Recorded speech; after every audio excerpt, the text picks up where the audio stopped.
The Sermon on the Mount, probably the most radical self-help guide ever written. But here's the thing.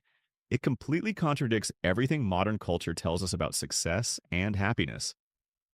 That's fascinating because when you look at the Beatitudes, they're essentially an ancient countercultural manifesto.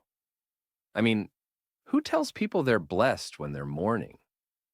Well, here's what's really interesting about that word blessed. In the original Greek, it's makarios, and it describes this profound state of well-being that transcends circumstances. We're not talking about Instagram-worthy happiness here. So you're saying it's more like a deep contentment than a temporary high? Exactly. And here's what makes this so revolutionary. In ancient times, just like today, people equated blessing with wealth, power, and status. But Jesus comes along and says, actually, true blessing looks like spiritual poverty, meekness, and even persecution.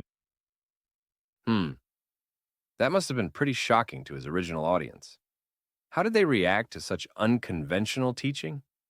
Well, you know what's fascinating? These teachings spread like wildfire through a Roman Empire that valued power and dominance. And then Jesus drops these metaphors about salt and light.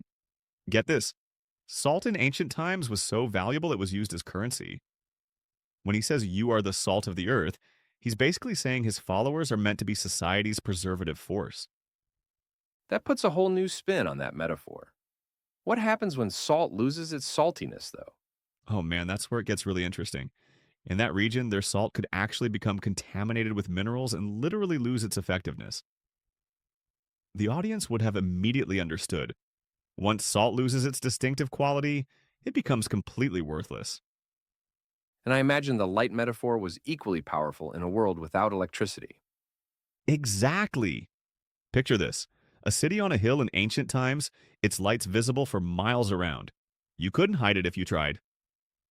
But here's the key. Jesus isn't just talking about being visible, he's talking about the quality of that visibility. That makes me think about how this applies today. Like, how do we stand out for our beliefs without coming across as self righteous? Well, that's where this concept of sanctification comes in. It's this gradual process of transformation. You know how a master chef doesn't have to tell everyone they're a great cook? Their food speaks for itself. Same principle here is, So it's more about authentic change than putting on a show? right. And here's what's encouraging about it. It's not about trying harder or white knuckling our way to holiness. The text describes it as this beautiful partnership between divine work and human cooperation. Think of it like learning to dance. You need both the music and the movement. That's really helpful. And it seems to connect with this idea of dying to sin that's mentioned. Could you unpack that a bit? So here's the thing. It's not just about saying no to wrong things. It's about developing new patterns of thinking and living. The text talks about cultivating things like love, joy, peace, patience, qualities that naturally influence others, just like salt naturally preserves and enhances. That brings us back to making a real difference in the world, doesn't it? Exactly.